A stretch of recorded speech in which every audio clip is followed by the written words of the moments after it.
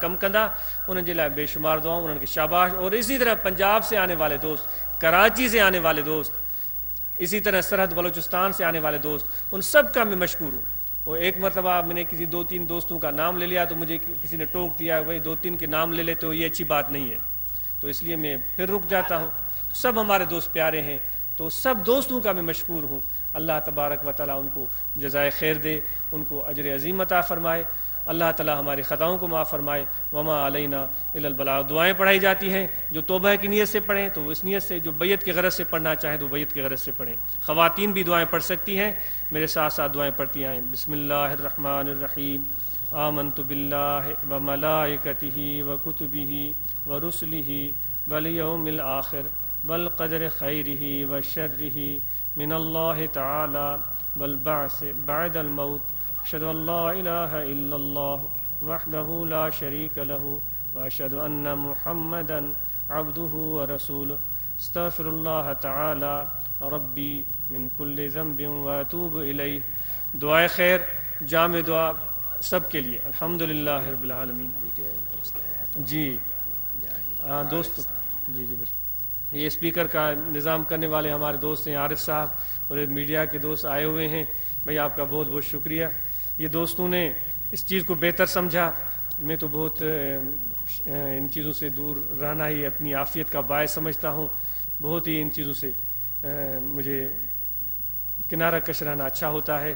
لگتا ہے دوستوں کی محبت، دوستوں کو دعوت دی گئی. یہ اے آر وائی والے، سندھ والے اور یہ کے ٹی این والے تشریف لائے ہیں. اللہ تعالیٰ آپ سب کو اجر دے. اور یہ آپ نے بہت ساری محفلیں دیکھی ہوں گی، یہ ذکر والوں کی محفل بھی آپ نے دیکھ لی. یہ شاید آپ مناسب سمجھیں تو پیش بھی کریں گے. شاید آپ وہاں ہو سکتا ہے کسی کو اس سے بھی فائدہ مل جائے، کچھ لمحے اس کے دل میں بھی ذکر کا شوق پیدا ہو، وہ بھی اللہ کے ذکر میں مشغول ہو جائے. ہمارے یہی مدعا ہے اور کوئی مدعا نہیں ہے. شاید کس کے دل میں شوق پیدا ہو، ہاں بھائی میں بھی کچھ لمحوں کے لیے ذکر کروں. کسی کے احساسات اور جذبات کو دیکھ کر اس کے دل میں بھی ندامت پیدا ہو جائے. تو ان سب میڈیا کے احباب کے ہم مشکور ہیں. صحافی حضرات آئے ہوئے ہیں، نوشہروں کے، کنڈیاروں کے ہمارے دوست ہیں، نوشہروں کے کافی فعال ہیں، فقیر ہیں پرانے. انہوں نے بڑی محنت کی ہے، دوستوں کو لے آئے ہیں. تو سب احباب آپ کا بہت شکریہ. تو دعا سب احباب کے لیے ہے. اللہ تعالیٰ کی بارگاہ میں اللہم صلی علی سیدنا و مولانا محمد وعلی آلہ وصحابہ اجمعین. اللہم ربنا آتنا فی الدنیا حسنۃ وفی الآخرۃ حسنۃ وقنا عذاب النار. ربنا ظلمنا انفسنا وان لم تغفر لنا وترحمنا اللہم انا نسألک العفو والعافیہ. اللہم آمین. خدا بندہ مقصود ماتوی و رضائے تو محمد خدا بندہ دوستان خدران. جن احباب نے اس محفل کو کامیاب بنانے کے لیے رات دن محنت کی ہے، اللہ تعالیٰ ان کو اجر عظیم عطا فرمائے، ان کی خدمتوں کو قبول فرمائے. جہاں جہاں بھی بالواسطہ بلا واسطہ، یہاں یا کہیں دور رہ کر انہوں نے کام کیا ہے، مالی اور جانی خدمت، اتنا بڑا کام مالی تعاون کے بغیر نہیں ہو سکتا. جن احباب نے مالی تعاون پیش کیا ہے، اللہ تعالیٰ ان کے دین دنیا میں، کاروبار، رزق میں برکتیں عطا فرمائے. اور اسی طرح جنہوں نے دن رات تبلیغیں کی اور دور دور تک پہنچے تاکہ اس مبارک محفل کی دعوت لوگوں تک پہنچائیں، اللہ تعالیٰ ان کی خدمتوں کو قبول فرمائے، ان کا اچھا اجر دنیا اور آخرت میں عطا کرے. جو لوگ مجھ پر مہربان ہیں، میرے ساتھ شفقت کرتے ہیں، پیار کرتے ہیں اور میرے ساتھ اچھا برتاؤ کرتے ہیں، میری خامیوں اور کوتاہیوں کو آپ کی طرح نظر انداز کرتے ہیں، اللہ تعالیٰ ان کو خوش رکھے، آباد رکھے. میری والدہ ماجدہ کو اللہ تعالیٰ صحت و عافیت، عمر دراز عطا فرمائے، ان کا سایہ ہم پر تادیر سلامت رکھے. حضرت مختوم محترمہ رحمت پور شریف حضور پیر مٹھا رحمۃ اللہ علیہ کی پیاری بیٹی سائیں سعادت دیدل صاحب کی والدہ ماجدہ تشریف لائی ہیں. اللہ تعالیٰ ان کو صحت، عافیت، عمر دراز بخشے. ہم ان کے مشکور ہیں، ان کے لیے دعا گو ہیں. جمیع احباب کے لیے سائیں رفیق امن شاہ صاحب، سائیں دیدل صاحب، سب احباب کے لیے سائیں جیل شاہ صاحب، سب کے لیے دعا. ربنا تقبل منا انک انت السمیع العلیم وتب علینا انک انت التواب الرحیم. صلی اللہ تعالی علی خیر خلقہ ونور عرشہ سیدنا و مولانا محمد وعلی آلہ وصحابہ اجمعین. جزاکم اللہ خیرہ. آپ کا بہت بہت شکریہ.